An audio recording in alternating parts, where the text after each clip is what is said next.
Welcome to Brainish English Stories.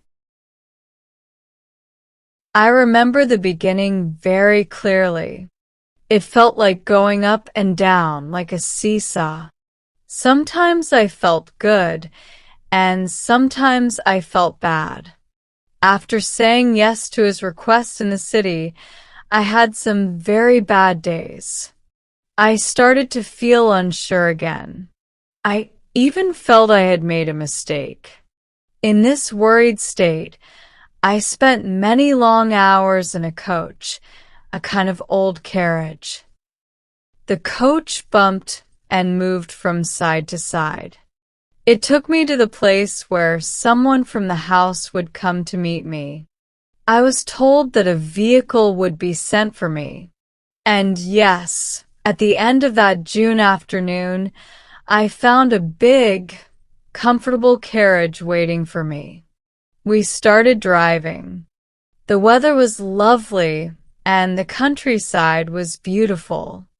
The warm summer day felt like it was welcoming me. My courage came back. As we turned into the long road to the house, I felt better. I think I had expected something sad or scary, so when I saw the place, I was happily surprised. I remember how nice the house looked. It had a wide front, with open windows and clean curtains. Two maids were looking out.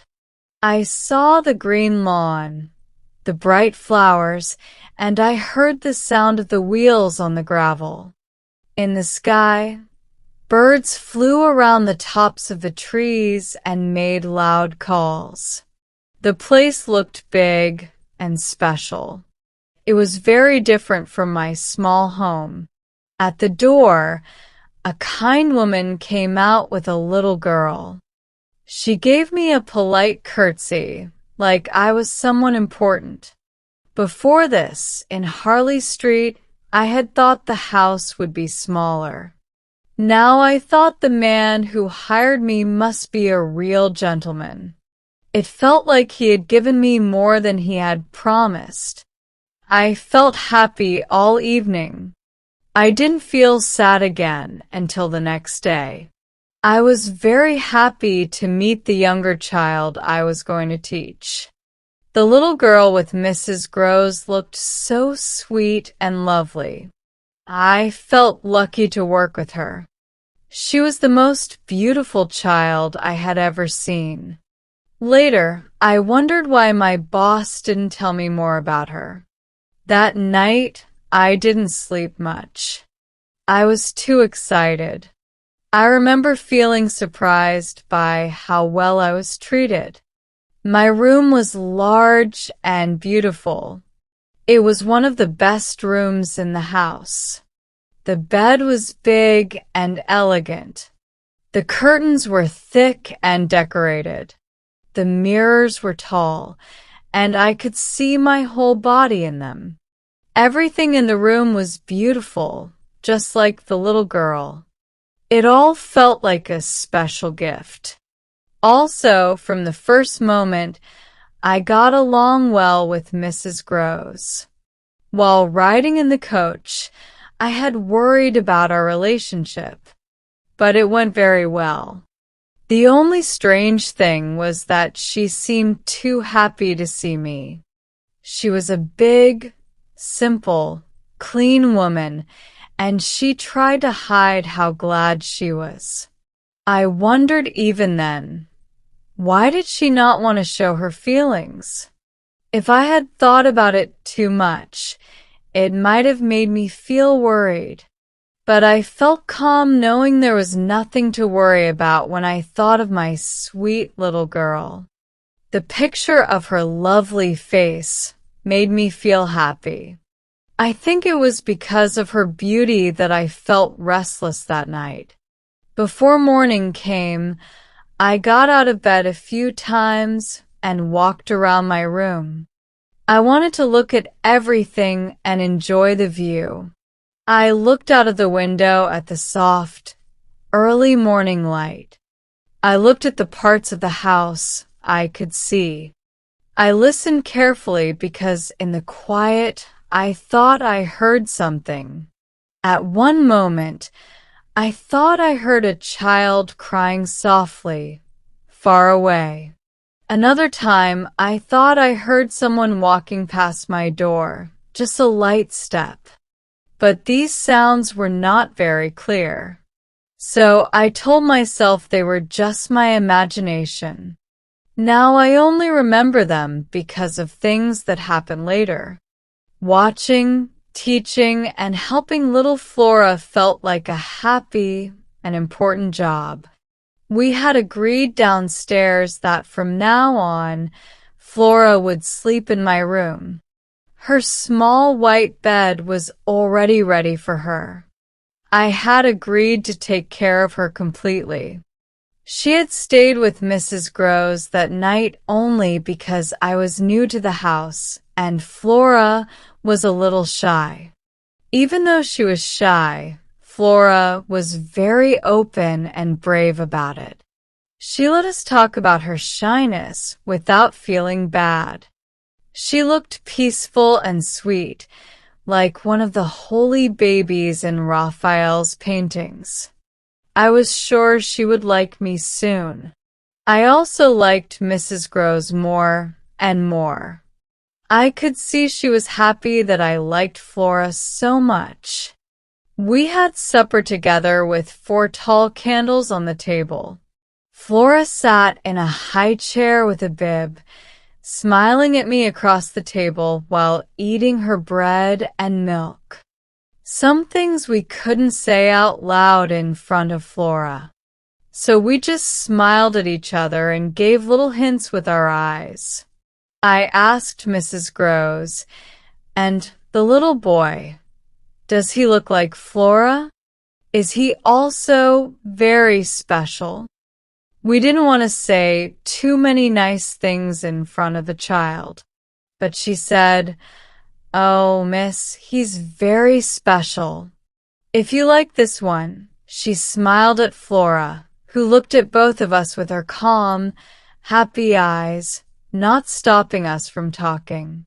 "Yes, if I like her?" I asked. "You will love the little gentleman," she said. "Well," I replied, "I think that's why I came here, to be amazed by them." Then I added, "But I think I get amazed too easily." I was amazed in London too. I can still see Mrs. Groves's big, kind face when she heard that. "In Harley Street?" she asked. "Yes, in Harley Street." She smiled and said, "Well, miss, you're not the first, and you won't be the last." "Oh, I don't think I'm the only one," I said with a laugh. "My other student, I believe, is coming back tomorrow?" "Not tomorrow, Friday, miss," said Mrs. Groves. "He will arrive by the coach, just like you did, with the guard taking care of him. The same carriage will meet him." Right away, I said that the right and friendly thing to do would be for me to be there to meet him with his little sister. Mrs. Groves liked this idea very much. She agreed so warmly that I felt comforted. I believed we would always agree on everything. Oh, she was truly happy that I had come. What I felt the next day wasn't really sadness after my happy arrival. It was just a small, heavy feeling from understanding more of the size of my new life. As I walked around and looked at everything, I saw how big and serious it all was. I hadn't expected it to be so much. I felt a little scared again, but also a little proud. Because of these feelings, we didn't start lessons right away. I thought my first job was to help the child feel safe with me. I tried to be as kind and gentle as I could. I spent the whole day with her outside. She was very happy when we decided that she would be the one to show me everything. She showed me everything, step by step, room by room, secret by secret. She talked in a funny and sweet way, as only a child can. After just half an hour, we were great friends.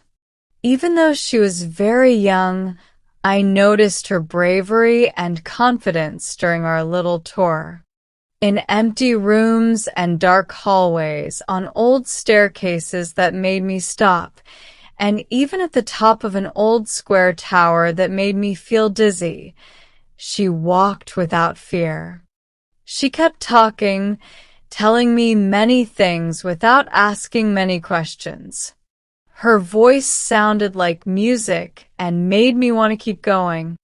I haven't seen Bly since the day I left. Maybe now, with older eyes, I would think it looks small. But at that time, as she danced in front of me, her golden hair shining, her blue dress moving, I felt like I was in a magical castle.